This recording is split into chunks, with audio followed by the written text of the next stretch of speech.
Okay guys, ini part 6 ending ya. Ini tadi dah kat bawah, diorang bergambar sekejap. Okay, macam saya saja teman-teman je. Ini balik memang jalan SBZW. Sampailah habis jalan kubur baru dulu. Dan cakap macam ni sepanjang jalan mengona je lah.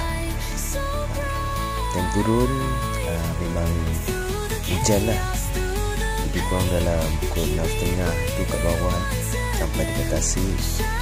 And then pisah dekat Busurai dekat ada Petronas Shell dekat Shell sana.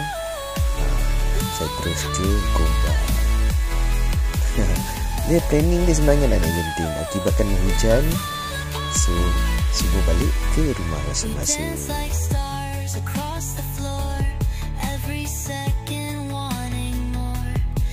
So korang boleh tengok kat sini ada Prison Hill.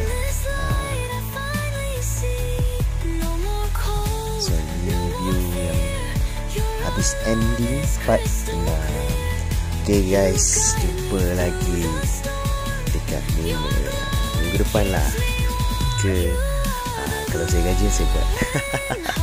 Okay guys, all friends, okay, all gang, I love you all. Thank you for watching. Bye.